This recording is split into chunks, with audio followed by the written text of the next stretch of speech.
In our company there was a shortage of mines from the rear, but there were a lot of trophy ones.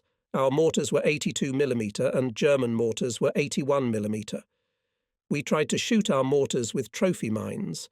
We calculated and made a table with correction to the data of the site. Trophy mines helped us a lot, and once we saw a German 4-barrel automatic anti-aircraft gun on our battle area. The installation was a miracle of military technology. There was a complex mechanism standing on jacks, a lot of flywheels and handles, rotates around the axis in any direction. The shooter in a special seat with a backrest can work with his hands and feet. On each barrel are huge boxes with magazines of 5 shells for automatic loading. The whole mechanism is balanced, and it is possible to point the installation at the target in any direction with equal success. Komsomolets. Konski Ivan, a mortarman from our company, first climbed into the seat cradle and began to twist the flywheels and handles. Nearby stands gunnery master Manuilov Gennady, explains what to do, and Konski seems to know as well, because after 10 minutes Vanya began to tell us about this installation as if he invented it. Suddenly we heard the rumble of an approaching airplane. From the sound we realized that the plane was flying low. It was foggy. Konski twisted the flywheels and jokingly pointed all 4 barrels at the sound. On a strafing flight, the German airplane appeared suddenly and at a very close distance and quickly went away, dissolving in the fog. Konski opened fire, and the plane returned fire. Tracer lines rushed towards each other, and when the fuselage of the plane began to sink into a thick cloud of fog, we heard the wild roar of the engines of the transport plane. The fuselage broke before our eyes. The nose and tail were thrust upward, and at the fracture of the fuselage a hole was formed, from which all the contents, as from a huge dump truck, flew to the ground. The mutilated airplane began to descend, disappeared from sight, and we heard a thud on the ground and an explosion. Horsey Ivan was sitting in the cradle all sweetie, red as a cancer, and staring at you dumbfounded. At once the whole company shouted, "Urrah!" then ran to see what fell out of the belly of the plane. Our soldiers counted more than 30 corpses of large Hitler officials on the ground, hundreds of boxes and suitcases with valuable things taken from the Soviet people. All documents and valuables were collected and sent to the division headquarters, and Konski Ivan, it seems, was presented to a high award. Our mortar company had its own machine gun, Maxim, and one machine gun, German, MG-34, which often helped us in battle. We also had one anti-tank gun with a good supply of ammunition. We sometimes destroyed machine gun points of Hitlerites with the anti-tank gun, but we never shot at tanks with it. It would be good to appropriate this trophy anti-aircraft gun. It was a pity for Ivan Konski to part with his gun, but he had to. The gunners took it away. And the next day Konski was not so lucky. He found a gun, a German or some other kind of gun, but not ours, not domestic. He hid it in his pocket to look at the unfamiliar mechanism after the battle. In the evening, when the fighting subsided, Konski remembered his find. We sat down around him. Konski twirls the gun this way and that. He can't understand how this curiosity shoots, and we can't guess what's in it. Suddenly a shot rang out. Konski froze with outstretched fingers, and his left palm was drenched in blood. A pale Ivan looked around us. "Is everyone alive?" After making sure that the bullet had not hit anyone, he stared at his bloody palm. It was only then that we got scared. If it goes to the brass, Konski's going to be court-martialed. Accidental or premeditated, it was in fact a self-inflicted gunshot. And the Nazi transport Ivan shot down yesterday won't count. We quickly made Ivan a bandage with our in-packets and prayed to all the Almighty that the wound would heal without medical intervention. We put a big mitten with cuffs on top of the bandage and agreed not to tell anyone about what had happened. 2 weeks later, Konski Ivan dropped the bandage, and we saw a scar on his palm. The bullet had passed between the bones through the flesh. So as much as we in our company were not interested in the study of trophy weapons and in mastering them, did not always go smoothly. Here is a case that almost ended tragically. At the railway station Karpovskaya, we beat off a train of special cars with mechanisms like a track-laying machine. On one platform, a huge cannon from the Berta family. The fascists brought it for the storming of Stalingrad. The caliber of the cannon is not less than 400 millimeters. This giant cannon fascinated us. We oohed and ahed, and of course we were overcome by natural curiosity. What is in it, and how? Here are wicker boxes with shells, each weighing at least 100 kilograms. And where are the shell casings? And what is this? They began to unpack silk sacks and saw macaroni as thick as a finger, 70 centimeters long. They were stacked in sacks sewn shut. That's gunpowder. Some laughed. They didn't believe it. But the one who figured out that it was gunpowder took and set fire to the macaroni from one end. It burns. Wow. And the soldier held it with 2 fingers. The macaroni suddenly broke free and started running back and forth like a shaitan. Stacks of bags of macaroni all around. Who rushed to run away? Who caught the mad macaroni? Someone would step on it with his foot, and it would shoot out from under his sole, and then it would go flying over his head like lightning. And this macaroni twisted and climbed into the gap between the sacks. As they say, it was too late to run even yesterday. Such a warehouse will explode.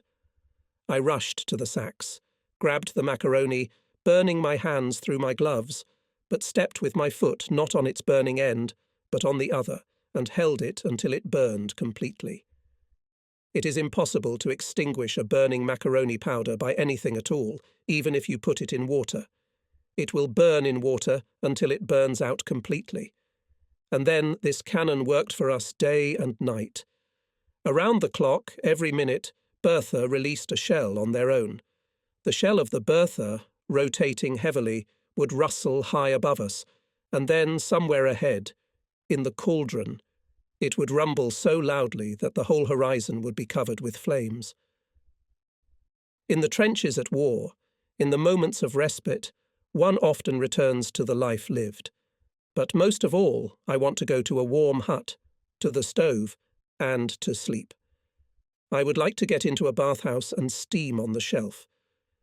I'm afraid to even think about a bathhouse. Such a dream seems absolutely fabulous. During the whole month, we never slept indoors, and in the open air we had to sleep most of the time on the move. In winter conditions of steppe terrain, it is difficult to endure even such a healthy and young organism as mine. Lice were exhausting. Where can you get away from them in winter? Nowhere. I tried poisoning them with blast, but it was useless. Sometimes, when I was soaked after a battle, I took out a bag of blasting powder and put it under my wet shirt on my bare body through the collar. I powdered the whole body from top to toe. But the lice were tenacious, and the blast had no effect on them. Irregular diet, chronic sleep deprivation, cold, constant physical overload, drinking dirty water from dirty pots, thawed from dirty snow. How could we endure such a thing? It's incomprehensible. I repeat, the conditions of trench life in the steppe area near Stalingrad were very hard, not to mention the threat of death hanging over our heads every minute. Dirt soaked into the skin, faces black and smoky. But we look at each other, and we have the strength to laugh, how grimy and funny. It was good that I didn't have a beard at that time, and my older male comrades had dirty stubble sticking out, and they looked like barmailis in general. Commanders, of course, would like us to look more or less decent, but they could not demand neatness from us. I was a dreamer as a kid. At the mine, the boys knew how to wash gold from the age of 8. Like ducklings, on the Mias River, we rinsed from morning till evening with buckets and trays. I dreamed of finding a huge nugget that all our prospectors could not lift. I thought at that time that if we found small gold, then surely somewhere in the ground lies the mother gold the size of a rock. Why did I think that? Because I saw pebbles the size of a grain of sand and monolithic stone mountains like Taganai. Our children's life was in those years in a continuous work. At home, in the yard, in the vegetable garden, on mowing, in the forest. We wanted to play, but had no time. Skates and skis were lying around, never waiting for their owners. During summer vacations, my father arranged for me to work as a horsefooter in a prospector's artel. I loved labour, but I wanted at least once in 10 days to be alone in the forest or with a fishing rod on the river. And prospectors work without rest all summer long. What could I think of to avoid working all day? And I thought of it. In the morning, as a rule, prospectors told their dreams. And usually, when someone had a very bad dream, the superstitious miners had a day off. And so in the mornings I began to tell my dreams too. Children's dreams were given very great importance. The foreman would cancel the working day, and I would run away to the forest or to the river. When I later confessed my cunning to my father, he laughed until tears. I remained a dreamer until my grey hair. The dreamer was not etched out of me and the trenches near Stalingrad in December of the 42nd. How would I shake up the company? I agonizingly pondered in those days. What to think of so that people did the impossible and, despite everything, would all at once find a decent appearance? The idea came suddenly. I was even frightened at first, but when I analysed the options of consequences, I decided that it would be impossible to expose me, and began my actions. First, I went away from my company for half an hour, and when I came back, I brought amazing news. Fellows, there's a rumour that Stalin has arrived at the Don front, and the news ran through the trenches and trenches with the most rapid speed in the war, with the speed of a soldier's telegraph. In an hour I did not see a single soldier in our battalion who had not put his toilet in order, flapping and scrubbing their overcoats, sewing on the flaps, shaving in the cold and washing themselves, cleaning their weapons. In short, take a brave look. Soldiers ask questions to their superiors to make sure the superiors are puzzled, but in this case the soldiers believe the rumour more than the superiors. They say that the superiors are clamping down on such news. It is clear. They are keeping it secret. I was wrong to be afraid of the consequences of my idea. If I now admit that I started the rumour, they would not believe me. Once during the offensive and advance of our battalion, I saw a number of strong dugouts abandoned by the Germans. Our soldiers pause near them, find out something and move on, forward. I reached these dugouts. I see a mighty artilleryman from the regimental artillery squirming on the ground at the entrance. It seems that he was poisoned by something. It happened often. The victim is kneeling, writhing on his belly and moaning like a trumpet. The soldiers look at the terrible agony and go away. What did he poison himself with? I'm trying to find out. You see, he drank something from those bottles. I looked. There are 6 bottles of 3 or 4 litres each. The liquid in them is golden and viscous. A dying man tries his best to die in the most painful way. He shines a suspicious eye at me and moans pitifully, "Oh my God! Oh my God!" Then I saw that this cockler's face was crimson, though he was trying, puffed up, to turn purple. I find out that there are still boxes with such bottles in the dugout. Our minesweepers had their own wagons, pulled by pairs. I whispered to one of our men to bring here a 2-horse wagon from the company as soon as possible. The 2-horse came in time, ahead of the artillery wagon. That's when the cohort really roared. "Leave at least a box, you parasites." "No," cackled our boys. "We don't have enough for ourselves." "Eh, Toady and me for you?" Later, when he became almost our own in our company, the artilleryman, his name was Mykola Marchenko, liked to tell us how he fooled almost the whole battalion and how he had a misfire on a cunning Tatar. And this one narrowed his Tatar eyes and stared at my face. And at the end of the story, he made a conclusion. Where there's a Tatar, there's nothing for a Kokle to do. To increase the combat effectiveness of the company, Buteyko decided to make our unit itinerant. We had to act now completely independently in the front line of the battalion, to choose firing positions according to the situation, and to fire in cooperation with the rifle company. Now the commander of the riflemen, having a mortar crew directly beside him, could, if necessary, hit targets with mortar fire. There was, for example, the Nazis have a sniper who hid behind a tank. Except for mounted mortar fire, he cannot get anything. Or the Hitlerites have a new machine gun point. Again, there is no better means against it than mounted mines. A liaison from the rifle company will come running.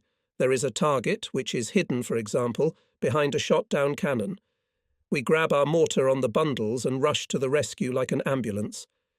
We already have an eye for determining the exact distance to the target. Working together all the time, Suvorov, me and Kudai-Bergenov Fuat, we hit the target with the third mine. The main advantage of a nomadic mortar crew is efficiency. No sooner will the enemy get used to a new firing position than we will immediately cover him with our mounted fire. Because of our constant nomadic movement, we were elusive for the fascists. Through the divisional newspaper Forward, our tactics of nomadic mortar were spread to all mortar companies of the division. One inconvenience: it is very hard for mortars to carry bundles on their humps. The barrels seemed to me a particularly uncomfortable burden. It was polished on rough cloth, shining like nickel-plated, and not only heavy, 20 kilograms, but also slips out of my hands like a burbot. I decided to carry the trunk behind me on a leash. I tied the rope to the ball heel and went ahead. The trunk glides on the frozen ground and even overtakes me in the snow. What a blessing! Comroti Buteyko saw how dexterously I was moving and said, "Just make sure that the cover from the barrel does not fly off, otherwise you will clog the barrel with sand and spoil the mirror." I was glad that Comroti seemed to approve my idea, but my joy was short-lived. "If this is the case," continues Buteyko, "we'll have to make the gunners carry a tray with mines." "Yes," I say. Now I have on a leash 20 kilograms and on my hump 22. My comrades are laughing. "Didn't you manage to make a mess, Mansour? Kohol turned out to be more cunning than Tatar." But this is humour, for which a soldier is inexhaustible even in the most difficult situation. The situation was very difficult. Rarely there were days when there were 5 men in a formation, as it was supposed to be. We suffered heavy losses. The personnel of the company was renewed twice. We had a 4th number from time to time, and we forgot to dream of a 5th. We carried mines, carriages and plates ourselves. If we had to, we could do it alone, as long as every single mortar was firing at the enemy.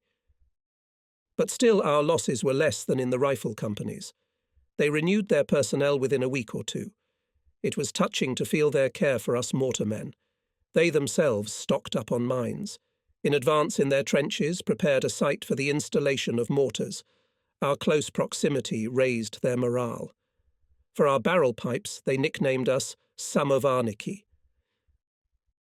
That's why we were frequent guests of the rifle companies in the moments of calm.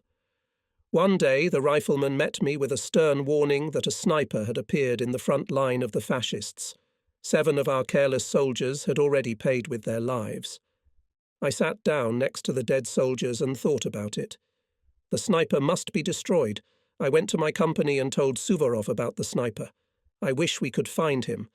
Our calf would have it. Pavel Georgievich grinned incomprehensibly. "It's hard to do, Mansour. The only way of detection we had was observation through the scout periscope. I armed myself with that periscope, returned to the rifle company, and began a long and difficult observation of the fascist front line and the neutral strip. How many poisonous remarks about the uselessness of my idea I listened to that day. Craters, corpses, mutilated equipment. In this chaos, to find a lurking sniper was like finding a needle in a haystack. For the 100th time, I'm shuffling my periscope across the endless plain, fixing in my memory the contours of suspicious bumps. He'll freeze, and leave. I hear behind my back. It's about the sniper. I don't know about him, but I'm really cold, and my eyes are tired. While I was jumping along the trench, warming up, one young comrota, fascinated by my example, also fell to the eyepiece. But quickly he got bored with this business and, taking the appearance of being preoccupied with more serious matters, hunched over, the Komrota walked along the trench, menacingly in the commander's manner, throwing to those who met him, "Watch out! Keep my head down!" And I got excited. Like my palm, I studied the smallest details of the plane and already recognized them, once again looking from left to right, each time reducing the number of observed points, narrowing the circle. And by noon, I stopped on one bump. I can't believe it. It's him. Now I'm afraid to lose him. What if he crawls to the reserve firing point? Suvorov arrived in time. Without taking my eyes off the periscope, I told him the situation. We decided to use the rifle of an old Siberian soldier. "My rifle shoots without a miss," he said, handing over the rifle. "If they had given it to me after the war in the Taiga, I wouldn't need an order or a medal, but only this centerpiece." The well-groomed Centralochka was carefully laid on my bumper. Suvorov now had to provoke the sniper to shoot, to win him 10 dead seconds while he was reloading his rifle. In a hurry, Pavel Georgievich tied a handkerchief around the sapper's spatula, smeared mud on its eyes and mouth, and, putting his ear flap over it, carefully began to stick it out over the bumper. Kochka shook, the trowel jingled. I lightning-fast applied myself to the stock of the centre-fire and fired. Kochka settled a little, and from the side of the fascists angrily strove machine gun. Our machine gunners snapped back the same way. A little while later, when everything quieted down, we saw 2 figures crawling like lizards towards the bump, and we froze these krauts, and when it got dark, our brave men went to the killed sniper and brought trophies. In the sniper's notebook we saw an unpleasant for us accounting, 87. But on the same night I was badly penalised. On our section we were expecting attempts of the surrounded Germans to break through to the west. We were ordered to take turns sleeping in the trenches. But 3 days had already passed as we were waiting for a breakthrough, and the Germans didn't seem to think about it, and our vigilance began to dull. It would not be me, after a tiring day of hunting for a sniper, to show such an initiative, but I still talked my favourite commander, persuaded him to sleep first. Anyway, Suvorov fell asleep. I fell asleep so imperceptibly for myself that many years later and now I will not understand how I could instantly lose consciousness. Fainted after a busy day? Like a murdered man, lay in this state that turned into a deep sleep? I don't know. But it never happened to me again.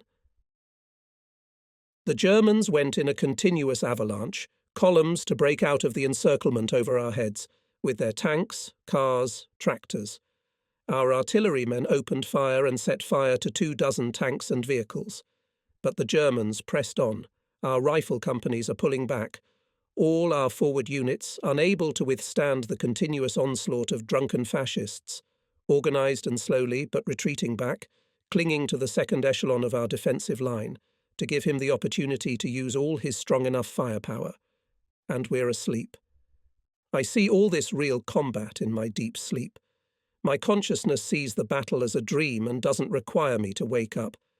But some other completely independent vigilant cell in my brain screams at me from somewhere in the unfathomable depths. Wake up! This is not a dream. Who to believe? To wake up or not to wake up? At least I'll open my eyes, I decided. I opened my eyes. I'm awake, it seems, and the dream picture continues without change. What the devil is this? Suvorov woke up too. Well, Mansour, how are you? The fascists have broken through the defence, I mumbled, and you and I are asleep? Suvorov at first cautiously listened to the fascists moving over our heads. The tank, which was burning in front of our trench, forced the fascists to go around it, and we were in the dead zone. This saved us now that we were awake. Suvorov ordered me to sit still, and he himself slowly slipped out and froze. Then slid back down and we began to hold a council of war. My auditory orientation in the dream did not deceive me. Judging by what Suvorov managed to see above, the Nazis were stopped at the boundary of the second echelon of our defensive line. The rumble of battle is not removed from us, stands in place in 2 or 3 kilometres from us. We're our second echelon. We must wait a couple of hours more, and if the regiment does not come back here, then Suvorov and I will have to make our way to our own while it is night. But we were sure that ours should come back here and drive the Nazis back into the cauldron. Suvorov leaned out again on his NP, and I lurked at the bottom of the trench with my thoughts. And my thoughts were sad. How could it be that I passed out and fell asleep at my post? I hate myself for that. If only I had suffered alone now, it would be less shameful. I feel sorry for Suvorov. He doesn't scold me, but it makes me feel even worse. He's probably thinking now, it's my own fault for entrusting Abdulin with the duty. What can you take from him? This Mansour is not serious, irresponsible. He's still a brat. If I get out of this story safely, I won't be friends with Abdulin anymore. I'll give up such a promiscuous rascal. You can't trust him with anything. He sleeps on the move. I'm sitting here and taking myself apart bone by bone. And, I conclude, yes, I am addicted to sleep, and I can't stand it at night without sleep. Yes, Suvorov doesn't need a friend like me. I don't need such a friend myself. Indeed, why am I such a fool? If we get out of this trap safely and return to our battalion, the commander won't thank me. They'll take away my medal for bravery, expel me from the party. It's a bad thing. Worse. I would have shot myself long ago, but I don't want to commit another meanness towards Suvorov. I'll end myself and leave him alone at this dangerous moment. I can hear the rumble of battle all the time. About 24 German tanks are burning. The Nazis are moving in scattered columns, alone and in small groups to the west. Our artillerymen, in order to stop them, are harassing them here in the depths with fragmentation shells and mines. The explosions around us are methodically destroying the enemy's manpower. We can, by the way, and we from our shell there too. But here separate groups of Hitlerites began to move back. The roar of German speech, explosions, angry roar of engines of enemy equipment, smoke from burning tanks and explosions, dust of frozen ground settling from above, groans of wounded enemies, all mixed up in the rumble of the night battle. Here already the whole mass of the fascist horde stopped and began to sway back and forth. It felt that there, ahead, an insurmountable barrier. Then the grey avalanche of Germans, gaining speed, flowed back into the cauldron, our beret. The rumble of the main battle began to approach us. Half an hour later we heard the fierce Russian language, which even gave me goosebumps. Our dear men soldiers, swear at me for the fact that I am sitting here and you are losing your bellies and getting me out of this trap. Angry now our soldiers, and they will not forgive that I slept here sweetly.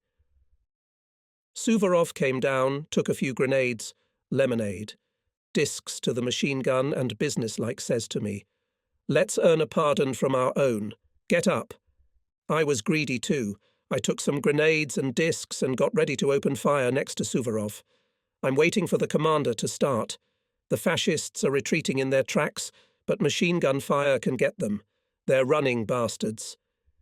We waited a little longer, and when we felt the most critical moment, we opened counterfire on the retreating fascists. And they had no time to deal with us. They only began to stream around our trench from both sides. Someone else opened fire on the Germans. The machine guns got hot. We tried to make sure that the Krauts did not cover us from the back. Then again the difficulty, how not to catch their own, who are already close. And finally we turned the machine guns in the backs of the Krauts, and our with Suvorov rear became secured, that is behind our backs, theirs. Having lost half of our personnel, our battalion returned to its former positions. Thus, in the course of one night, we with Suvorov, without leaving the place, visited the rear of the Nazis. Now, when I hear the saying, "and cannons do not wake up," I often think, is not our case with Suvorov went this saying?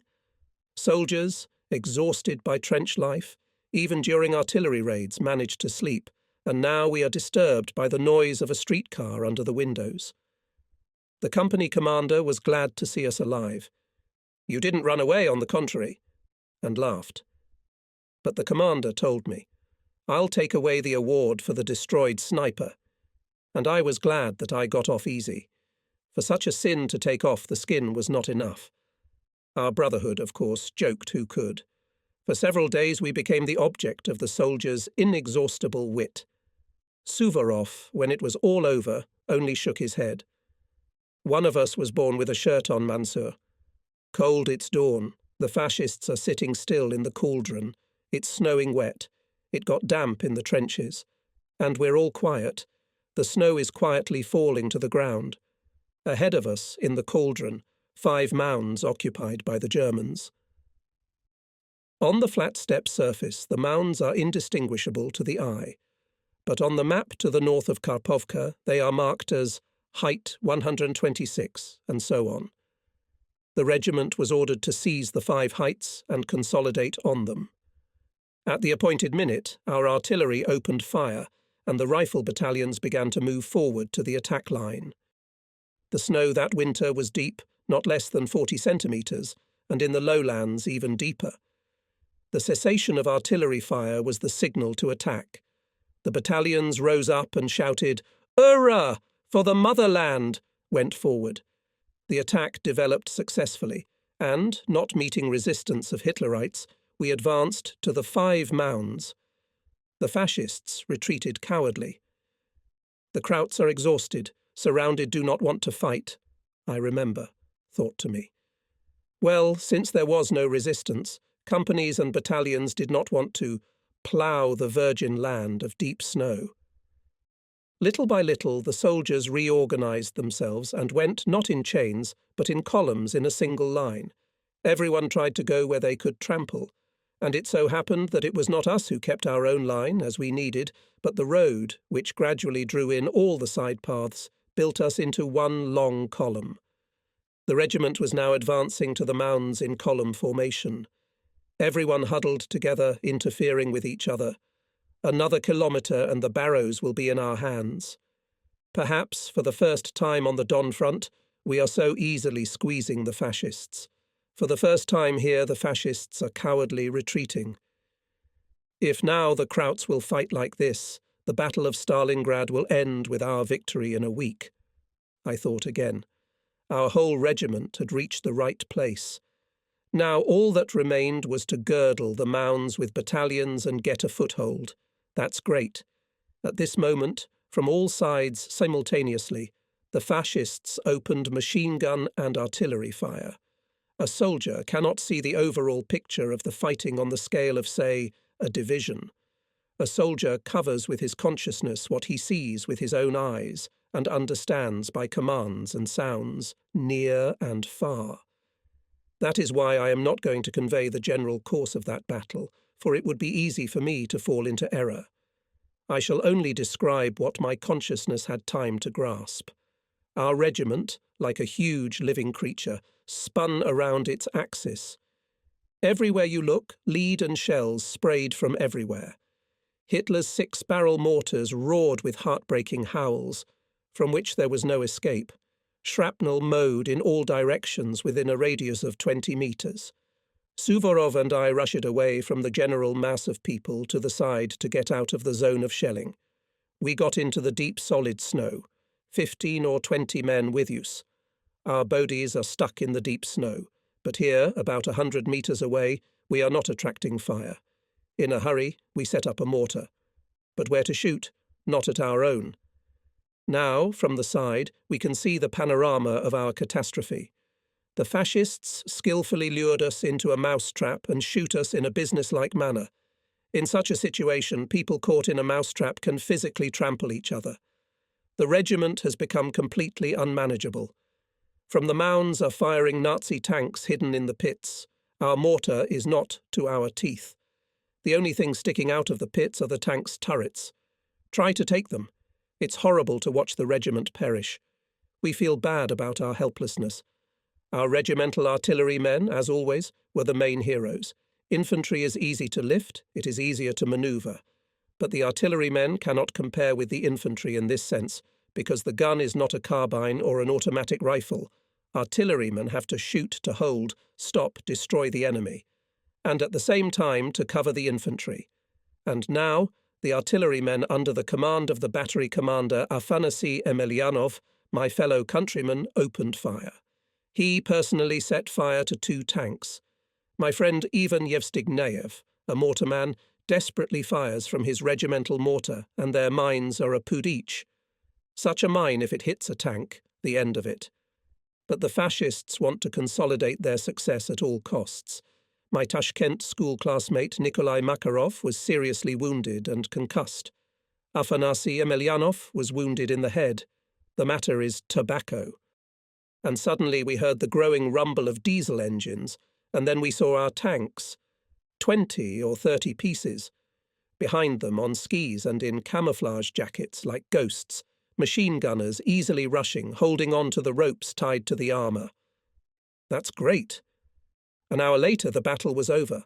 The barrows are ours, but no one can look each other in the eye. What a shame. The command visited us all night long. Soldiers say that the situation was no less difficult in the neighbouring regiment, but at a difficult moment appeared among the soldiers Chief of Staff, Captain Bilaunov Pavel Semyonovich. His thunderous voice and decisive actions forced the infantrymen to stop and lie down. Bilaunov first stopped the battalion, and then organised a counterattack. By personal example, fearlessness subordinated all to his commanding will.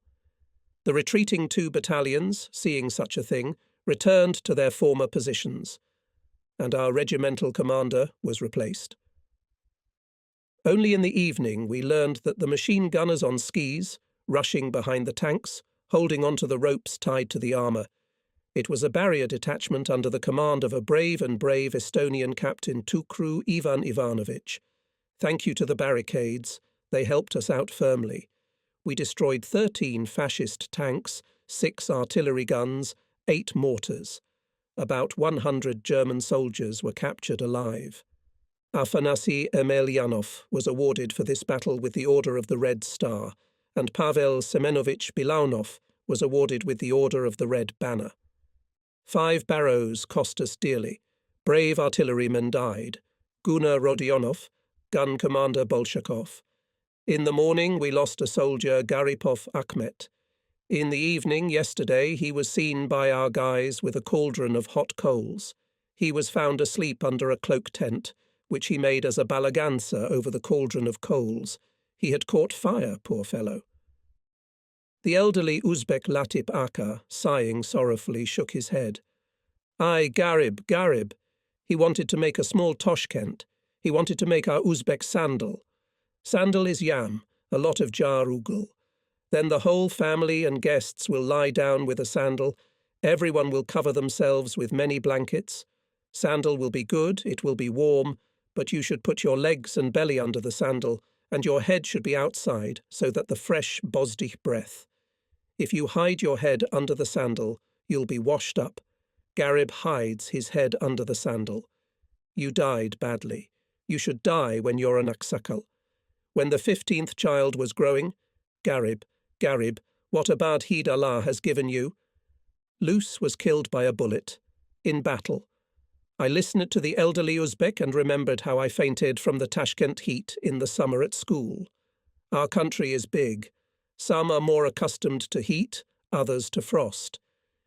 In December of the 42nd near Stalingrad, it reached -30 or 40. Of course, a man can endure -50 or -70, without wind. But here there was a steppe wind, and the only defence was a trench. I'm a Siberian by birth, and I could hardly stand it. I didn't freeze.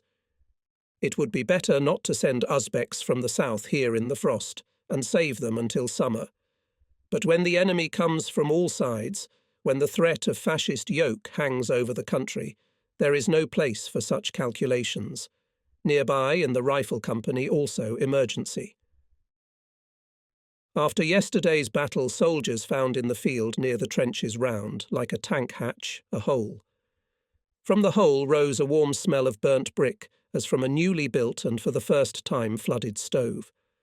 The hole, on further investigation, turned out to be the entrance to a spacious compartment like a pot of 5 or 6 metres in diameter, formed as a result of the explosion of a high-explosive bomb. The clayey, viscous soil had spread apart from the explosion, compressed like bricks, and the inner walls of the pot were fried, with only narrow cracks in them. The most cheerful and impudent soldiers of the company. It's good for our legs, but we are wet with wet snow and rain from above. We lost our tents yesterday. What to do? Over there on the neutral strip yesterday I saw open bales with various rags thrown by the fascists for their own people. I think there's some cloak tents. From our forward trenches, not more than 200 metres away, there are piles of new cloak tents. I'd run away, but I was twisting and turning and kept waiting for someone else to try to escape there, and if everything went well, I would run to the neutral. I nodded at those tents to Suvorov. He kept diplomatically silent, and I was already in an awkward position, as if I myself were afraid to run there, and I was hinting to Suvorov. I had better not stutter, and now I'll have to run away, otherwise I'll be labelled a coward. Thinking like that, I didn't notice that I was already walking in neutral. I came to the torn bale and only then looked around. Where was the fascist front? How could I not get caught in the sniper's crosshairs? If the first bullet does not smear, I will have time to run away. But it's quiet all around, nothing suspicious. The Germans must have run far away yesterday. I pulled the tent by a corner from under some junk, and there they came out of the ground. A few Nazi soldiers. I was afraid I thought there were 17 of them. My throat went into spasm. I grabbed them, but I had no weapons on me. Not even a pistol, which gave me a coronel tankist. The Germans came around me in a semicircle, teeth grinning, laughing about something among themselves. They decided to have fun. For a second in my brain a lot of things flew. Well, at least my eyes were not clouded with fear. 2 steps ahead I noticed a pit, and in that pit, an open box with hand anti-personnel grenades. The Germans could not think of those grenadiers in my position. There are so many of them, and I'm alone. Russivan! Russivan! They're laughing. They twist their fingers at their temples. You're a fool to come here for a trench coat. Apparently, they were bored in the trenches too, and decided to amuse their own who were watching this comedy.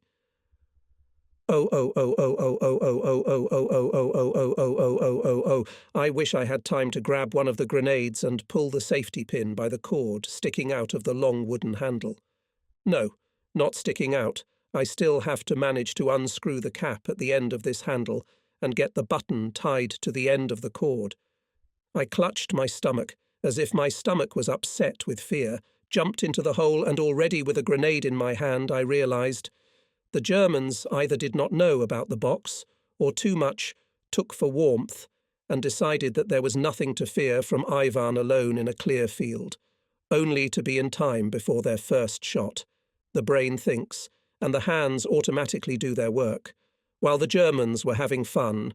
Go, go, go, and ho, ho, ho, Ivan kaput, Ivan, take off your boots. I had more than 10 grenades ready.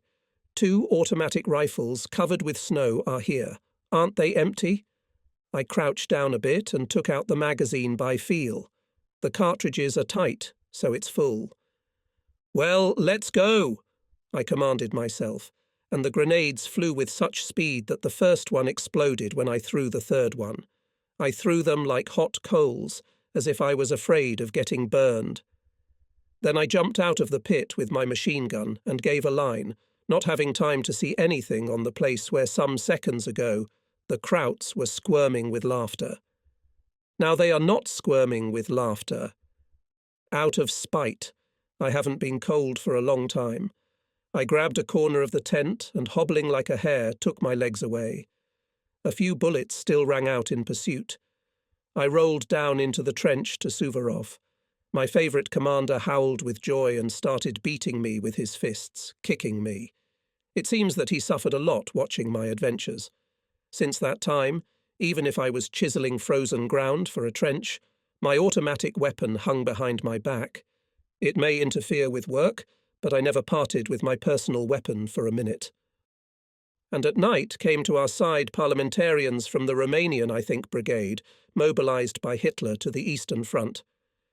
Combat summoned me to his CP so that the parliamentarians could see me with their own eyes.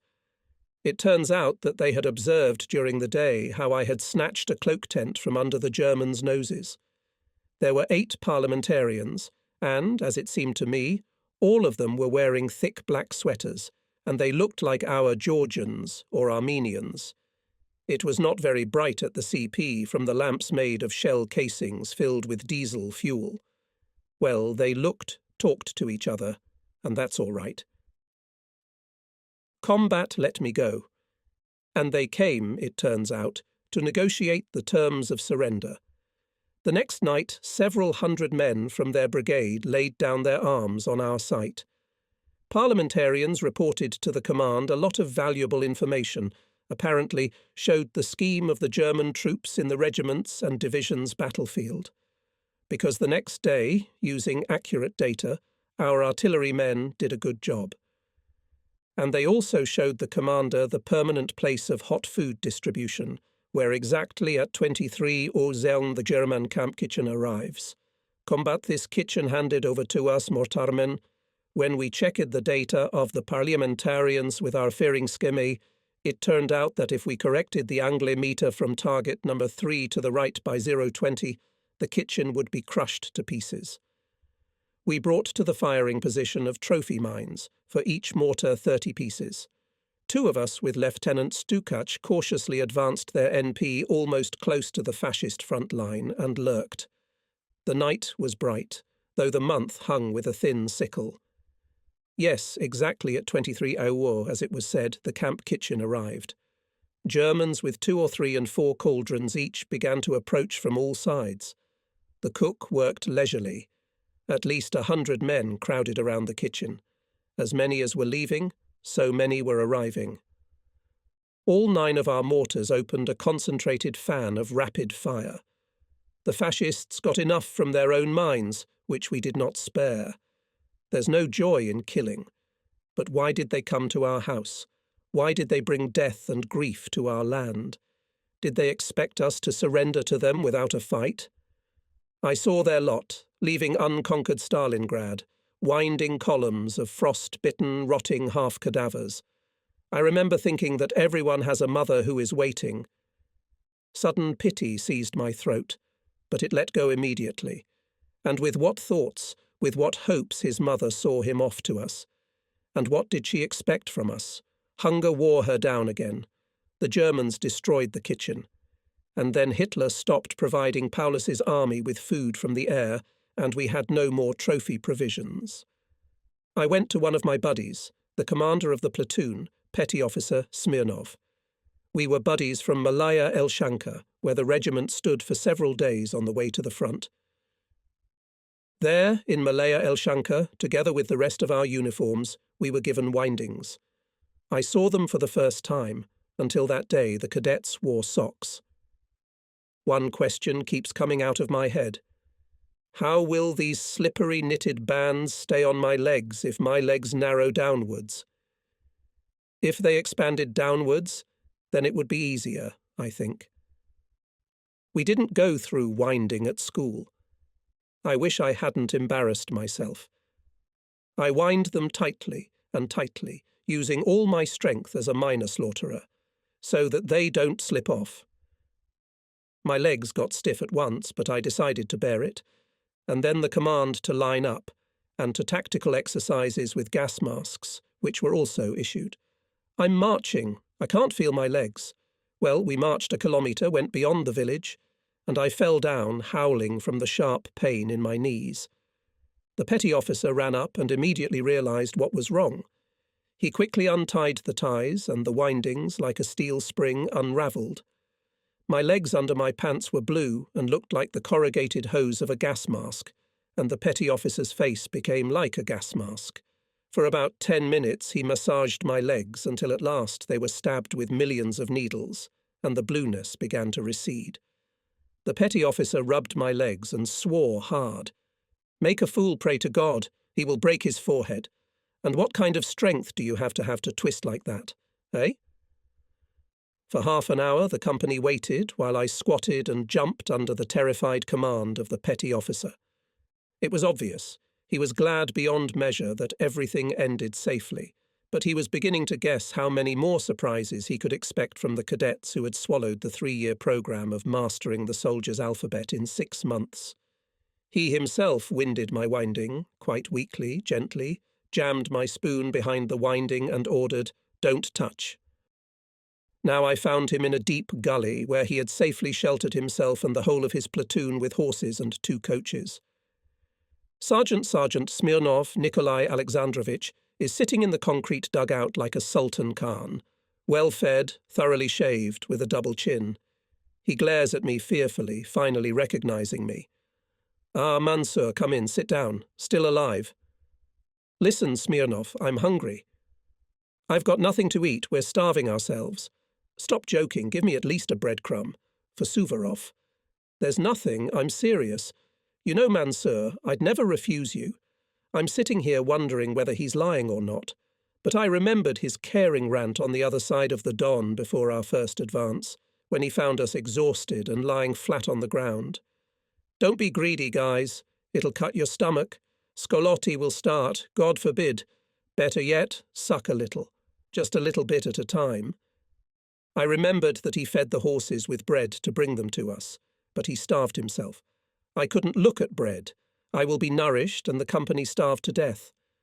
And I felt guilty for doubting the man. Maybe he's really swollen.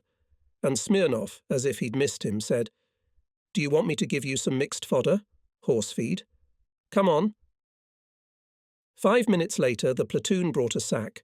In the sack are briquettes, a mixture of oatmeal chaff and flour. Spiky, like hedgehogs. Well, I think, then the horses ate our bread. Now it's our turn to taste their fodder. "Put it in a cauldron with water," Smirnov instructs me. "Boil it, squeeze out the chaff, and drink the kizil. You can cheat hunger." I piled a sack with mixed fodder on my hunchback and went home. We boiled some briquettes in cauldrons with the whole company and ate them together with the chaff, which seemed to have softened, and we thought it would be all right. After 2 or 3 days, the unforeseen began. "I want to go hard, but it hurts. Stop it. But you want to go again? You start. The pain cuts like claws. It makes your eyes dark. But whatever happens, you can't escape. I roar like a hog under a knife for the whole front line. Then, bent down, groaning, clutching my stomach, I go home to the trench as after a heavy operation, to the ward. Well, I think, not the Krauts will kill me, so will kill me my stupidity. Why did I eat the chaff? It's been said." And the others got off in the same way. I could hear someone roaring from one end to the other. It was a great joy to receive from our deep rear a letter, a message, a parcel. In every box with shells, mines, cartridges, we found pleasant surprises. There was a note with an address for an absentee friendship with a girl. There's a pouch of Makhorka. There is embroidery on the pouches, and you can immediately see whose, embroidered by a grown-up girl or a child's hand. Men. Elderly soldiers prefer children's embroideries, and our guys are in great demand for those pouches embroidered by brides. And they weren't wrong. In the pouch you'll find a letter and a photo. If you're lucky, you're the hero of the day. Some heroes immediately pass and offer the letter and photo to any of the comrades, and passes Guy because he has a bride at home and he gave her an oath of fidelity to his, the words embroidered on the pouches, "Death to the German occupiers. Waiting with victory. Greetings from the Komsomol girls of the collective farm Dawn of Communism. Avenge my dead father. Avenge my dead brother, soldier." And we, who got such a kit set, necessarily fulfilled the order. The next Hitlerite destroyed by you will mentally take to the account of this request embroidered on the kit set. And we wore them, kit sets, on belts over clothes, that it was visible.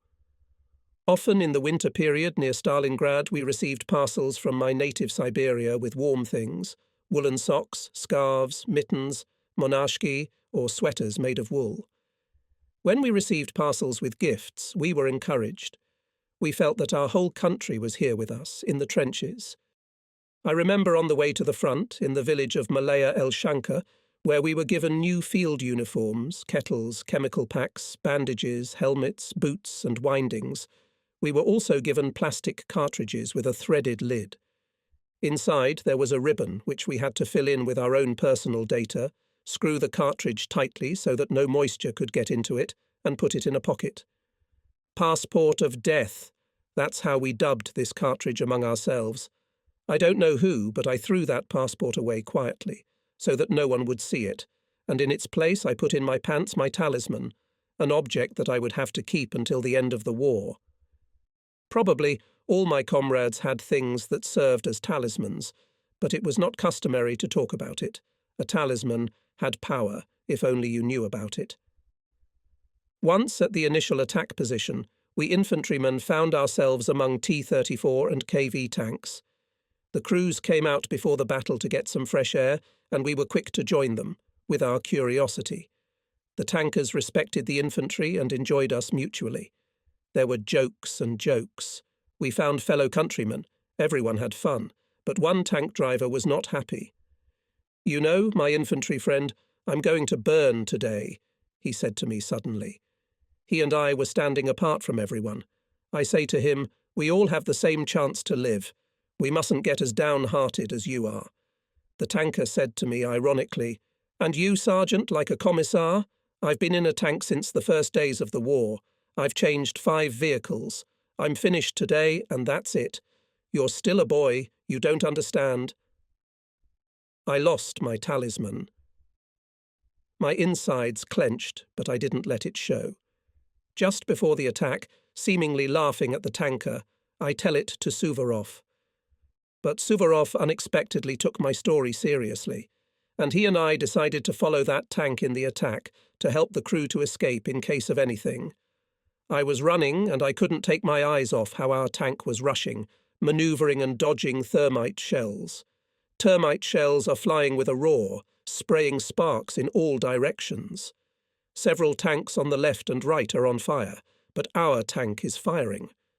I've already put it out of my mind that something could happen. He's a dashing fighter, this guy. Suddenly the tank exploded on the move. It ran 10 meters by inertia and caught fire. Suvorov and I rushed to help, but inside the tank the cartridges were dryly crackling. Or there was a case. We are standing, a few people, on a 2-horse, and watch how on our right flank of the regiment next to us, the battle breaks out. The Nazis tried to repel the heights, which our neighbours have just taken. 5 or 6 men climbed onto the 2-horse. I was the first, and the last one was Lieutenant Stukach. Suddenly we heard, by the sound of an exhausted from afar, a bullet flying. I leaned over and, having lost my balance, jumped and pulled the others with me, as we held on to each other's belts. The snitch kept his balance, but he didn't duck in time, and the bullet hit him in the back of the head.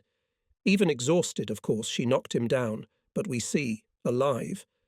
He fumbled for it with his hand among the hair wet with blood, squinting at his mouth, looking at it and could not understand how he was alive. We, stunned, began to shake him. "Hurrah! The lieutenant is bulletproof!" We were surrounded by clowns. Everyone was wondering, "What do you mean, a bullet doesn't take a bullet?" I remember thinking, Let Stukach probably has a talisman. But Suvorov. How long have we been together? We've been together for a year since high school. I didn't notice. And he doesn't know about my talisman. I really want to fight the whole war and stay alive. To see what life will be like after the war. I agree to any conditions. If only I had a corner of my own, where I could sleep like a human being. And the rest for happiness is plenty. There is enough for everyone. The sun, clean spring water, Mother Tiger. And if my arm or both legs are torn off, or one of my eyes is blown out, I deliberately estimated the maximum I agree to. And I won't be lost, I'll draw. I love drawing, I'm dying. I don't need any awards just to stay alive. Well, a medal for bravery, and that's enough for everyone to know that I fought in the war. I'm dreaming like this in secret, and I feel my talisman. It's here. If I want, I'll take it out and put it back in the piston. If it's superstition, I've had other superstitious symbols. Behaviour. I didn't even take watches from the dead. And I noticed that as soon as someone broke this superstitious rule of mine, they died. There's a pattern at work. I don't believe in Allah or God. But that night, when I dragged Nikolai, who had stolen my breed, to the Sanrota, and he asked me to leave him, I knew from somewhere that if I did leave him, my own faith in higher justice would punish me severely. And since I didn't, my faith rewarded me. I'm still alive today. I also noticed that anyone who hides too cowardly is bound to perish. I learned this omen so well that I guessed, he will kill me. And I was rarely wrong. Sometimes cowardice appeared in those who, having been wounded, would lie in hospitals in the deep rear and return to the front. I will tell you about one of my battle buddies, machine gunner Nikolai Bazarov. With his Maxim, he used more cartridges than any machine gun crew. Bazarov had 2 second numbers, which provided him with ammunition. He was a really brave soldier. Never once abandoned a firing position until ordered to do so. Once he was lightly wounded and was sent to the rear. Some time later, he and I met in the headquarters of our regiment, where I got to a meeting of the Regimental Party Bureau. Bazarov was immaculately clean, replenished. On his uniform he had the Order of the Red Star. He was already in an officer's uniform with cubes in his buttonholes, a junior lieutenant. Mansour, great. I was glad to meet you. Tell me, how was it in the hospitals? I asked him enviously. Did you sleep well? Yes, I must admit. I envied the lightly wounded. That you can sleep on a clean bed, clean yourself up. I wish I could get rid of lice. For example, Sekretov in our company got 3 wounds in 2 months of fighting. A day or two will be in our company and will not have time to tell all his love stories, as again he easily scratches. Where is Sekretov? We ask each other. He was wounded, and he went to his girls again. Bazarov also told me about his girls, though I didn't know any use for them then, and I told him what news we had in his absence. He and I drank 100 grams each. He had some, had a snack, and went out along the gully to the path that led to our battalion. We ran along that path across the field, and suddenly the fascist 6-barrel mortars roared. The mines flew with a short roar. So, watch out. We jumped into the first trench. There were already some of our guys there. Kolya put on his helmet, and I, like everyone else, without a helmet. I thought, he is now a new commander of a machine gun company, and apparently wants to make his machine gunners wear helmets, which are of no use. But I look. He hides his eyes. Cowardly Kolya, I guess. He wasn't like that before. Explosions stamped nearby, splashing hot and screeching splinters. We jumped out to dash forward. I ran to the next trench with the rest of them, and Kolya suddenly came back and jumped back. Deafening explosions with crackling again followed one after another, and one of these explosions was deaf. I jumped out again to run on and shouted, "Kolya, let's go!" What's he doing there? Sitting in the trench? No, something's wrong. I'm running to the place where he stayed. His helmet was punctured by mine splinters. Grey-red brains spurted out.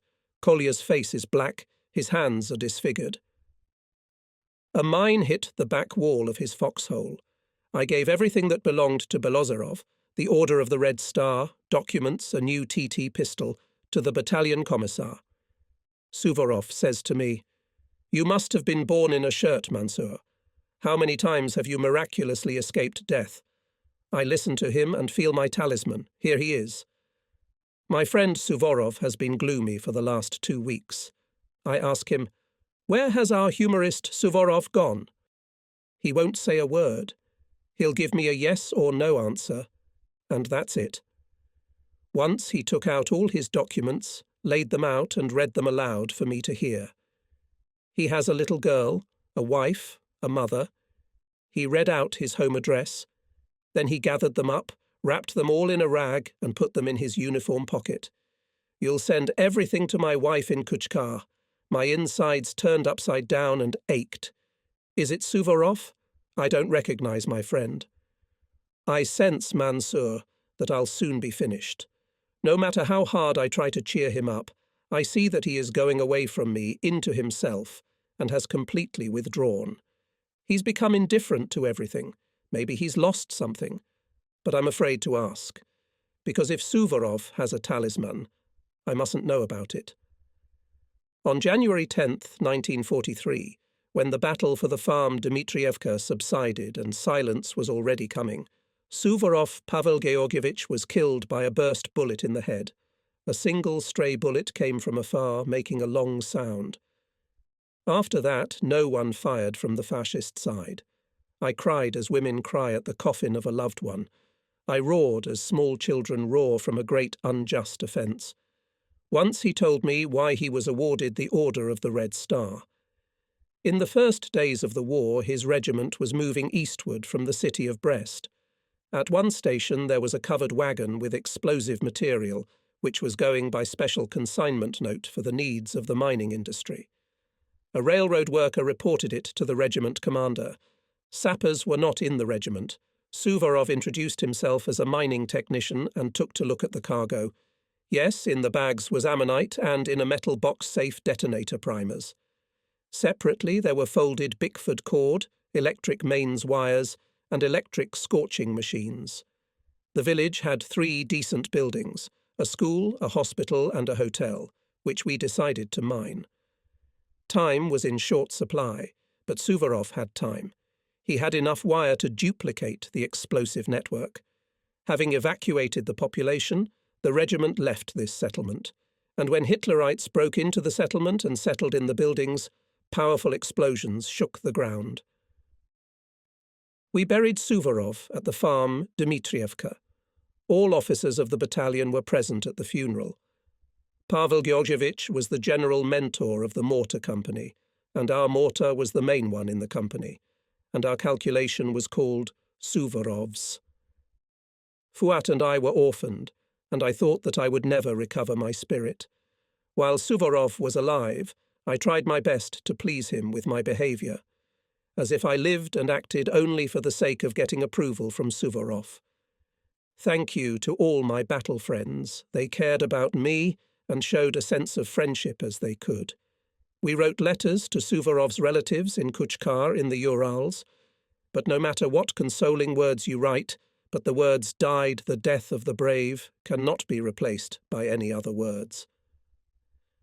On the 9th of January, the news spread through the trenches that the command offered the fascists to surrender to prevent senseless bloodshed. But the fascists rejected the ultimatum, which guaranteed their lives, and the next day we stormed Dmitrievka. If the fascists had accepted the ultimatum, if there had been no battle for Dmitrievka, my dear friend and commander Suvorov Pavel Georgievich could have remained alive. I must take revenge. I must take revenge for Suvorov. And now we're fighting our way into the nursery. As long as I live, I'll never forget that airfield in Pitomnik. The Nazis brought their wounded here, but they didn't have time to evacuate them to Germany. The wounded Germans died freezing on the snow-covered concrete, thousands of people freezing alive. Some were crawling across the airfield, leaning on hands from which fingers had already fallen off. Looking at me with dimming eyes is a German, whose nose is almost gone and his face is frozen, who can't move his jaw, thin and overgrown, whose brain has not yet frozen and whose heart is still beating faintly. I can't bear to see a man in agony, begging for a bullet with his eyes, but I can't bear to kill him. The other one fell by himself and will go to the saving oblivion in 10-15 minutes. It is impossible to save them. It is already an irreversible dying process. All limbs are frostbitten. And I am ashamed of these thoughts, ashamed of unsolicited pity.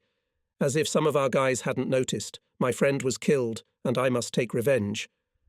and suddenly I see one of our soldiers is as frightened as I am, looking into the eyes of a German, who is standing on all fours. Both of them are looking at each other's eyes, and then at the pistol in the soldier's hands. The German can't even nod, he's stiff. He blinks his eyes. Yes. The soldier shot him in the temple. The man is already dead, but he doesn't fall down. He's frozen, standing like a goat, like a bench, no blood coming out of his pierced head. We were quicker to leave there, not to watch the agony of thousands of dying Germans. Fascism is criminal in that it not only allows, but foresees in advance such methods of asserting its ideology. Fascism cannot be appeased by human suffering. How many people were exterminated by fascism without any military necessity, but only on the basis of nationality? Exterminated neatly without emotion, with prepared gas chambers, ovens for burning corpses, receptacles for waste. A terrible ideology. I do not want to say barbaric, because fascism, in my perception, sounds scarier than barbarism. We were proud that to the defeat of the Nazis at Stalingrad, our division had a good fist. Starting from the breakthrough of the German defencer near Kletskaya on November 19, 1942, from the capture of Kalash, Ilarionovka, from the battles near the village of Raspopinskaya, where a fascist regiment was completely destroyed and about 3,000 Romanian soldiers were taken prisoner, from the heavy battle for the 5 mounds north of Karpovka, the battles near Marinovka, we persistently made our way to Stalingrad. There, we knew, fights are for every metre. Pavlov, a simple sergeant who has been defending a house in the centre of the city since September, is still holding on.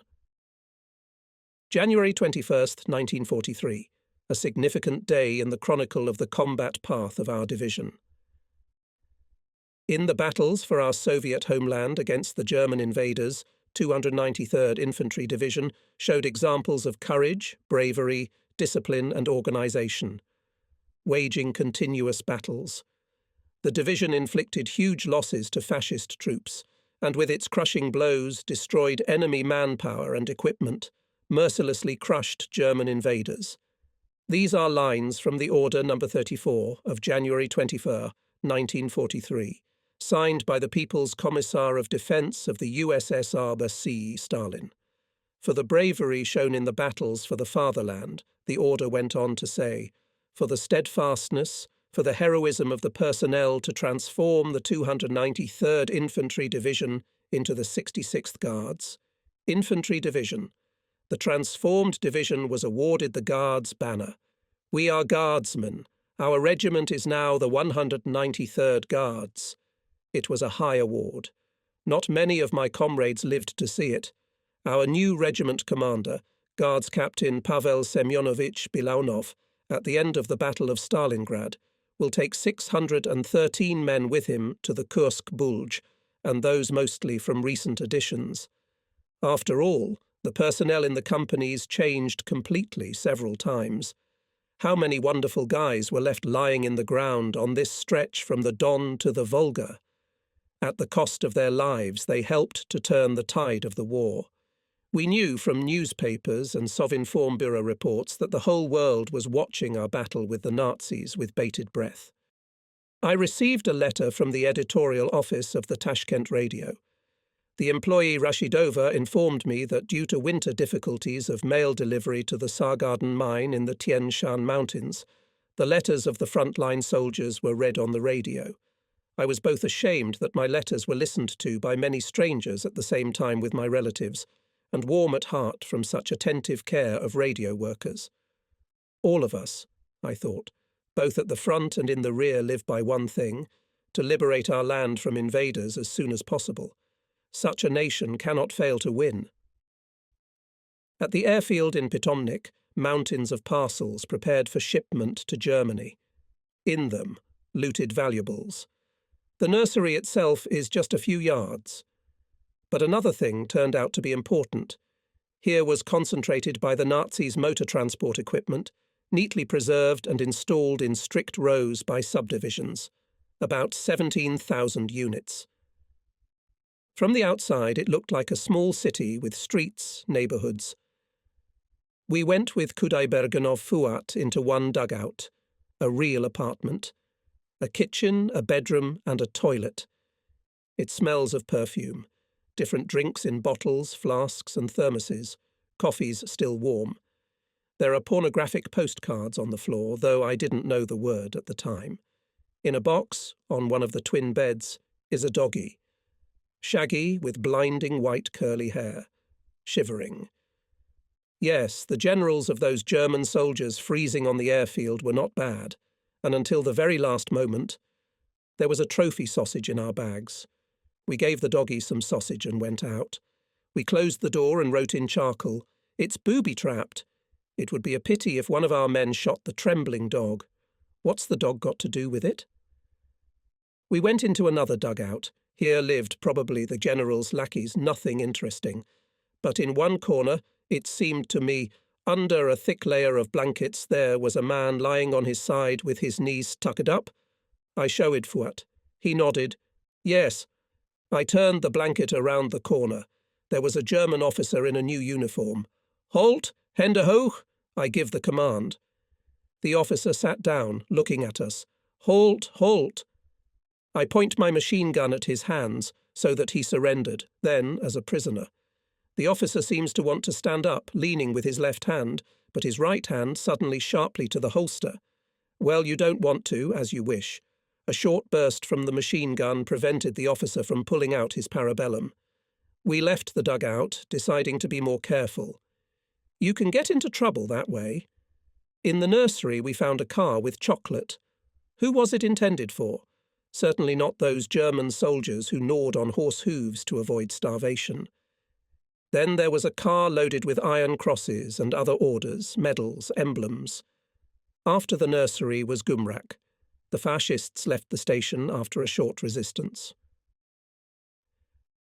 We entered the concentration camp for Soviet prisoners of war. Some people were on the verge of death, but still alive, and they were urgently taken to the hospital. Several thousand of ours were tortured here. I saw these thousands, stacked in an open field. One horror followed by another. How can I endure this nightmare? If you're not killed by a bullet, you'll go mad. If I stay alive, I'll write a book. I'll paint the war as it is, without romance. From Gumrak to Stalingrad is only 15 kilometers. The fascists are not resisting at all. They are fleeing. The 1st of February, 1943. We are approaching the outskirts of Stalingrad. Destroyed city. No matter how much you strain your imagination, you can't see what appeared to our eyes behind the words. Not a single whole house. No roofs, no ceilings. Bare walls with empty eye sockets of windows, into which mountains of brick rubble can be seen. From mouth to mouth flies the news that the fascists are bifurcated into two cauldrons. But where are they? We are ready for street fights, armed with grenades and knives. Our bags are full of machine gun discs. All the unnecessary stuff is gone. We're infiltrating deep into the city. It's the first time our artillery is out of action. It is impossible to send shells into the cauldron. Its diameter is too small. And we, mortars, are ordered to shoot no further than through the house, across the street. Shot. Aha! The fascists have found themselves. So they are in that house over there, which should be called a pile of ruins. Quickly, with Fuat, we set up a mortar, and our guests plumly fly on the heads of the Nazis. We are afraid to hit far away, how not to catch our own in the neighbouring house. There is no distinct front edge. I got the feeling that we are mixed with the enemy as pieces on a chessboard. Every shot is fired with great care. It would be a shame if one of our guys, who had travelled such a hard way to Stalingrad, would be cut off by his own shrapnel. By evening we smoked the Germans out of another cellar and decided to take a break. It was February 2nd, 1943. I woke up from someone's amazed exclamation. It was dawning. A few guys, piled on top of each other, are looking at the opposite side of the street. What the hell is that? I climbed up on their backs to look too. Nobody protests. Why, they say, why are you climbing on alive? It hurts. They are so fascinated by the spectacle. I looked at the empty eye sockets of the windows of the opposite house and did not immediately understand what it meant. White cloths hang crookedly from the window sills. On piles of broken bricks, too, scraps of white cloths are neatly laid out. And silence, not a single sound. Surrender. I don't remember which of the soldiers said that word. Carefully, as if afraid to scare them off. Come out of hiding? What if it's a trap? Even in the evening the Germans fought fiercely, but curiosity overcomes me. Is it really surrender? And what should we do now, this minute? I suddenly saw that the boys were embarrassed, looking at each other with a shy, joyful smile. They said that we were as dirty as devils, in dust, in soot. Accepting surrender is not a battle. Here, probably, you need someone more representative. Where to find them? Representative, I thought with fright. We must take it quickly, or the Germans will think that we are cold feet and change their minds about surrendering. I jumped over the heads of the boys and went to the middle of the street. My legs felt like wood. I walked slowly. White rags and cloths on many houses, which we never thought there were fascists there. But where are they? Far away from me I see representatives, like me, also hesitatingly stomping in the middle of the street. By the corner of our eyes we look at each other with embarrassment. They say, "Here we are, happy, we've made fools of ourselves." It seems that if a shot is fired now, and at the first moment it will be just awkward in front of each other. I tossed my machine gun over my shoulder defiantly. If they grease it, I think I won't have time to use it anyway. And suddenly they came out from under the ruins, from all the holes at the same time. They were also walking slowly, throwing their automatic rifles on the snow and raising their hands. They are indifferent to my unrepresentative appearance. Here is a pistol dropped at my feet. That's the only way to realize that that blanket-wrapped scarecrow over there is an officer, and the bastard threw the gun at me so hard he didn't miss. Be angry all you want, just give up. I suddenly realized with relief that there would be no catch. Germans are disciplined people, and this is a real surrender. Claps, having seen fascists in such a form, sat up and also came out into the street. Hitlerites near us are just garden scarecrows. What only rags are not wrapped on them. They threw their weapons in piles and silently became 8 or 10 people in columns. In the afternoon we went to see the department store where Paulus had his headquarters. The whole town is in white rags, only we relaxed. By evening we got the news. Separate groups of Hitlerites continue to resist, and for another week we were combing the streets, smoking out unkilled fanatics from the sewer system. From the destroyed but unconquered city slowly stretched past us columns of captured Hitlerites. The sick and weakened weave in the tail of columns, wrapped in blankets from head to toe. I asked our convoyers, "Where are they going?" "To Gumrak," the guards reluctantly replied. I remember the monstrous stacks of skeletons of our prisoners of war in the Gumrak camp. These, I know, will live. The war is over for them. Let them look at those stacks. Let them ponder what fascism is. All of us who survived were awarded medals for the defence of Stalingrad, but there are few survivors left.